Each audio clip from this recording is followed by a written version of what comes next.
Hi friends, welcome to Shruti story world. ఈరోజు కథ వచ్చేసి ద్వేషంతో మొదలైన ప్రేమ పార్ట్ 10. జీవన్యాని పలకరించడానికి అందరూ తన రూమ్కి వచ్చారు. తరువాత పలకరించి అందరూ ఎటోలటు పోయారు. మరుసటి రోజు విరాట్ రిధిమల వెడ్డింగ్ ఫోటోషూట్ జరుగుతుంది. అది విరాట్కు అస్సలు ఇష్టం లేదు, కానీ రిధిమ కోసం చేసుకుంటున్నారు. అయితే అతను సరిగ్గా పోజు ఇవ్వలేకపోయాడు. ఈ విషయం ఫోటోగ్రాఫర్ ను ఇబ్బంది పెడుతుంది.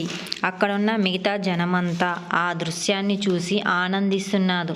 రిధిమ విరాట్, ఏమైంది, నీకు ఎందుకు పోజ్ ఇవ్వడం లేదు అని అనగానే, అలా కాదు, మరి ఏమిటి చెప్పు, ఏమైనా ఇబ్బంది ఉందా అని అడుగుతుంది.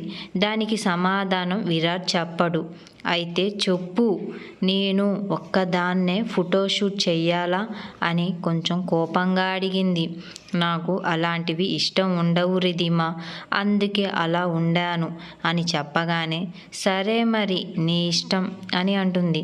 అలా కాదు, నేను ప్రశాంతంగా ఉండటానికి ప్రయత్నిస్తున్నాను. ఆ తరువాత వాళ్ళు ఫోటోల కోసం వేరువేరు ప్రదేశాలకు వెళ్ళారు. ఆ సమయంలో విరాట్ చాలా ఆందోళనగా ఉన్నాడు.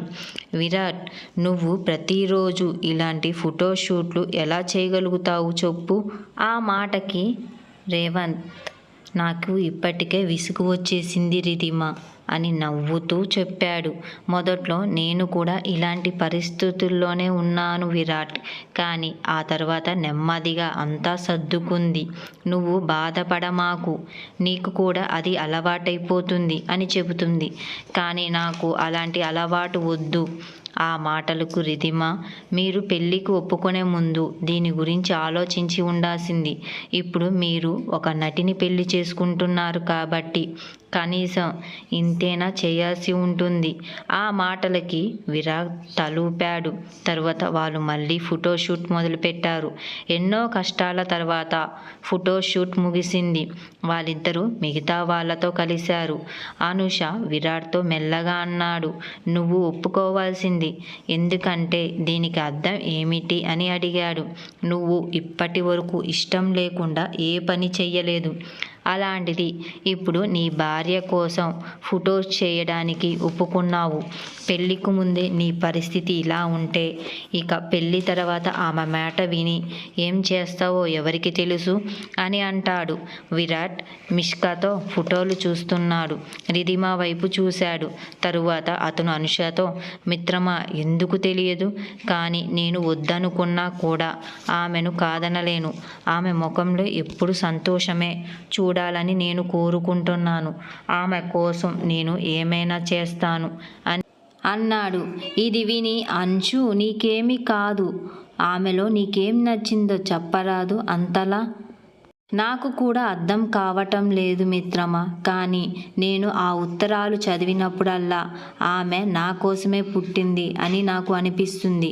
అంటే నువ్వు ఆమె కంటే ఆమె రాసిన ఉత్తరాన్ని ఎక్కువగా ప్రేమిస్తున్నావన్నమాట. అయితే ఏంటి ఇదంతా వదిలేసి వెళ్ళి నీ యాంగ్రీ బర్డ్ ఎవరినైనా తిడుతుందేమో చూడు అని అంటాడు.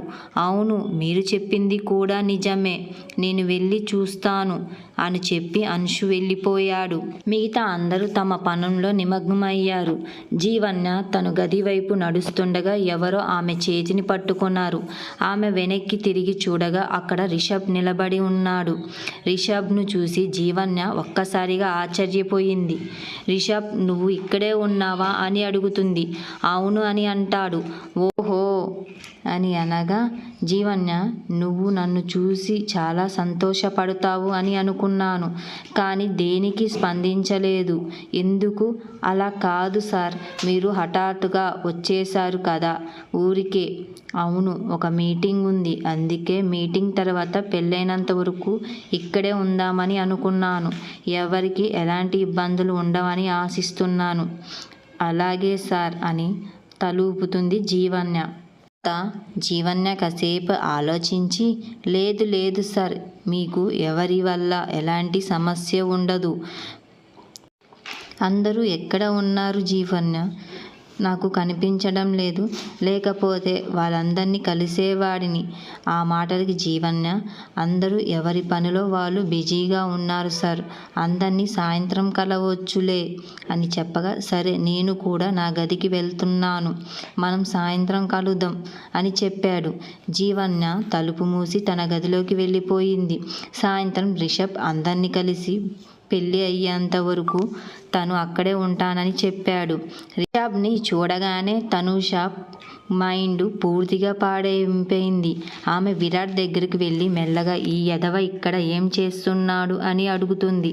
విరాట్, ఒక పని చేయి, వెళ్ళి అతన్ని అడుగు అని అనగానే తనూష విరాట్ను కోపంగా చూస్తుంది. సార్, నాకు ఒక విషయం తెలియదు, కానీ ఏదో ఒకటి ఇక్కడ జరుగుతుందని నేను అనుకుంటున్నాను. అతను ఖచ్చితంగా ఏదో అల్లరి చేయడానికి వచ్చాడు. విరాట్, అవును, అందరినీ చూసావా, నీకు ఎలా అనిపిస్తుందో? తనిష, సరే, అతను ఇక్కడ ఉన్నాడు, అది మనకి మంచిదే. ఇప్పుడు మనం వాళ్ళు పెళ్ళిని సులభంగా ఆపేయొచ్చు. విరాట్, అవును, మీరు చెప్పింది నిజమే. తన కాళ్ళ మీద తానే కాల్చుకోవడానికి ఇక్కడికి వచ్చాడు. మనం ఏం చేయగలం? అలా ఇద్దరు మాట్లాడుకుంటారు. ఆ తనుష ఏదో చెప్పబోతుండగా అంశు వచ్చి ఆమెను అనుమానంగా చూశాడు. మీరిద్దరు ఇక్కడ ఏం చేస్తున్నారు అని అనగానే, నేను మీకు ఎలా కనిపిస్తున్నాను అని అడుగుతాడు. అంశు, మీరిద్దరూ ఏదో ప్లాన్ చేసుకుంటున్నారు కదా అని అనగానే, నీకెందుకు అలా అనిపిస్తుంది అని తనిష అంటుంది. ఎందుకంటే నేను మీరిద్దరూ ఎప్పుడు ఒకరితో ఒకరు పోట్లాడుకోవడం చూశాను, కానీ ఈరోజు మీరిద్దరూ ప్రాణ స్నేహితుల్లా మాట్లాడుకుంటున్నారు. అవును, మేము కేవలం స్నేహితులం, మేమిద్దరం ఎప్పుడు గొడవ పడతామని పుకారు వ్యాపించేస్తుంది నువ్వే కదా. నువ్వు చెప్పింది నిజమే, మనం స్నేహం చూసి అతనికి అసూయ కలగడం మొదలైంది. అది నాకు కూడా అనిపిస్తుంది. అవును, నేను కూడా అలాగే అనుకుంటున్నాను అని అంశు ఆట పట్టిస్తూ ఉంటారు. అలాగైతే మీ స్నేహాన్ని చూసి నేను అసూయ పడతానని చెప్పండి. అలా అస్సలు లేదు. ఏదైనా మీరిద్దరూ చెడగొట్టాలని చూస్తే జాగ్రత్త. అలా చెప్పి అంశు అక్కడి నుంచి వెళ్ళిపోయాడు. అతనికి ఏమీ తెలియకూడమే మంచిది. మనం ఏ ప్లాన్ చేస్తున్నామో అది అంశుకు అస్సలు తెలియకూడదు అని అందరూ మాట్లాడుకుంటూ ఉంటారు. అందుకే ఏదేమైనా మనం దాని గురించి అంశుకు తెలియకూడదు. అవును, మీరు చెప్పింది కూడా నిజమే సార్. అలా సాయంత్రం గడిచిపోయింది. ఆ రాత్రి అందరూ కలిసి భోజనం చేసి తమ తమ గదులకు వెళ్ళిపోయారు. మరుసటి రోజు పెళ్లి ప్రారంభం కానుంది. ఇది రిధిమల పెళ్లి చేసుకోవాలన్న తన కల తననే నెరవేరిపోవటంతో విరాట్ ఆనందంతో ఉప్పొంగిపోయాడు. మరుసటి రోజు విరాట్ రిధిమల వివాహ వేడుకలు ప్రారంభమవుతున్నాయి. రిధిమ ఒక నటి కావటంతో జోధాపూర్లో రిధిమ విరాట్ల పెళ్లి జరుగుతున్న వార్త ప్రపంచమంతా వ్యాపించింది. అయితే మీడియాను ఆహ్వానించలేదు. మీడియా హాజరు కావాలని రిధిమ కోరుకుంది, కానీ ఆకాష్ వారి కోసం రిసెప్షన్ ఏర్పాటు చేస్తానని చెప్పి నిరాకరించాడు. ఈరోజు తోటలో మెహందీ వేడుక జరిగింది. తోటను చాలా అందంగా అలంకరించారు. అందరూ చాలా సంతోషంగా కనిపించారు. ఆ సమయంలో అందరూ తోటలోనే ఉన్నారు. ఇంట్లోనే ఆడవాళ్ళందరూ మెహందీ వేయించుకోవడంలో నిమగ్నమై ఉండగా మగవాళ్ళు తమలో తాము కబుర్లు చెప్పుకుంటున్నారు. నాకు చక్కటి మెహందీ కావాలి, డిజైన్ నేను చెప్పినట్లే ఉండాలి, అర్థమైందా మీకు అనేది వేసి వాళ్ళతో చెప్తారు. వాళ్ళు తల అడ్డంగా ఊపగా తరువాత రిధిమ చేతులకు గోరింటాకు పెట్టడం మొదలుపెట్టారు. ఇంతలో విరాట్ దూరం నుండి రిధిమను చూస్తున్నాడు. ఆమె దగ్గరికి వస్తూ, ఆమె మీద చెడు దృష్టి పడకూడదు అని అంశు, నేను చెడు దృష్టి వేయడం లేదు, ఊరికే ఆమెను చూస్తున్నాను అని చెప్పాడు. అంశు కళ్ళు తిప్పి, ఆహా, నాకు తెలుసులే అని అన్నాడు. అంశు కళ్ళు విరాట్ చేతిపై పడ్డాయి. అతని చేతిని పట్టుకొని, ఏమైంది, మెహందీ పెట్టుకోవడం లేదా నువ్వు అని అంటాడు. మీరు ఆమె చేతి నుండి తన చేతిని వదిలించి, నీకేం పర్వాలేదులే అని అన్నాడు. ఏమీ లేదు బ్రో, పిచ్చిగా ప్రేమించుకొని ప్రేమికుల ఎలా కనిపిస్తున్నారో చూస్తున్నాను. అంటే ఉదయం నుండి నిన్ను ఇబ్బంది పెట్టడానికి ఒక్క మనిషి కూడా దొరకలేదా చెప్పు అని అడుగుతాడు. ఆ మాటలకి విరాట్, ఇంటర్ ఎలాంటి మెహందీ వేయాలో మెహందీ కళాకారునికి సూచనలు ఇస్తున్నా. తన పక్కన జీవన్య కూర్చుంది. ఆమె తోట అలంకరణ వైపు చూస్తూ, ఏంటి సంగతి స్నేహితురాలా, నువ్వు చాలా చక్కగా అలంకరించావు అని అంటుంది. నువ్వు ఇంకా అలంకరణ చూడలేదా? పెళ్లి రోజున చూడు. పెళ్లి ప్రణాళికలతో అందర్నీ పిచ్చెక్కించకపోతే అప్పుడు చెప్పు అని అంటుంది. జీవన్య, నీ గురించి నాకు తెలుసు, నీకు చాలా సామర్థ్యం ఉంది అని అంటుంది. తనుష చేతులకు మెహందీ చూస్తున్న మెహందీ కళాకారుని, మేడం మీ మెహందీ అయిపోయింది అని చెప్పింది. చేతికి ఉన్న మెహందీని చూసి జీవన్య మురిసిపోతుంది. ఎంతో బాగుంది అని అంటుంది. తనుష, రా నువ్వు కూడా మెహందీ పెట్టించుకో అని చెప్తుంది. జీవన్య తల అడ్డంగా ఊపి, అస్సలు కుదరదు, నేను ఇది వేయించుకోను అని చెప్తుంది.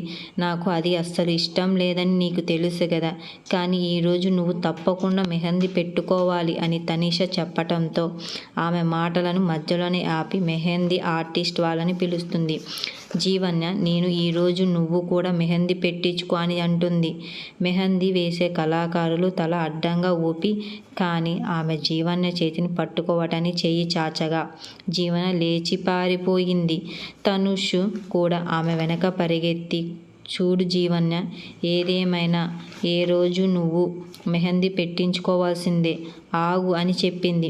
జీవన్య ఇంకా పరిగెడుతూనే తనుషతో, చూడు స్నేహితురాలా, నన్ను నీ భవనం పైకప్పు నుండి దూకమంటే నేను దూకుతాను, కానీ ఈ మెహందీ నేను పెట్టించుకోను అని చెప్పింది. వారు ఇప్పుడు తోటలో అటు ఇటు పరిగెత్తుతున్నారు. ప్రేరణ తప్ప అందరూ వారిని చూసి నవ్వుతున్నారు. జీవన్య తోటలోని ఒక మూలకం వెళ్ళింది. ఆమె వెనక్కి చూస్తూ పరిగెత్తకుండా విరాట్ని ఢీకొట్టింది. ఆమె కింద పడిపోయింది, కానీ విరాట్ ఆమెను పట్టుకున్నాడు. వెంటనే, మీరు బాగానే ఉన్నారా అని అడుగుతాడు. జీవన్య తలూపి విరాట్తో ధన్యవాదాలని చెప్పి అతని నుండి దూరంగా వెళ్ళిపోయింది. అప్పుడు విరాట్ ఆమె చేతిని పట్టుకొని జీవన్య అని పిలిచి ఆమెను ఆపాడు. ఇప్పటి నుంచి నిన్ను జీవన్య అని పిలవను, జీవా అని పిలుస్తాను అని చెప్పాడు. కానీ ఎందుకని జీవన్య అడిగింది. అది నా కోరిక. నువ్వు చెప్పింది నిజమే తనుష, ఆమెకు ఏది జరగనివ్వను అని చెప్పా అక్కడి నుంచి వెళ్ళిపోయాడు. జీవన్య మాటలు విన్న తరువాత విరాట్ ముఖం చిరునవ్వుతో వెలిగిపోయింది. తరువాత అతను వెళ్ళిపోయాడు. కానీ అక్కడ ఎవరో వారి కోసం ఎదురు చూస్తూ ఉన్నారు. మళ్ళీ వాళ్ళు తోటలోకి వచ్చారు. మెహందీ వేడుక ప్రశాంతంగా జరిగింది. తనుష, జీవన్య తోటలో కూర్చొని ఉన్నారు. నా స్నేహితులారా, మీకు గోరింటాకు రంగు చాలా అందంగా పండింది. అంశు, నువ్వంటే నిజంగా చాలా ఇష్టం అంది జీవన్య సంతోషంగా చెప్పింది. అలా జరగకపోతే ఆ యదవ ప్రేమించాడో లేదో ఎలా తెలుస్తుంది చెప్పు అని తన మనసులో తాను గొనుక్కుంటూ ఉంటుంది. ఇది విన్న జీవన్య చెవులు మూసుకుని, సరే నన్ను క్షమించండి మీ అమాయక స్నేహితురాలని, మీరు క్షమించారా అని అమాయకపు చిరునవ్వుతో అని అంటుంది.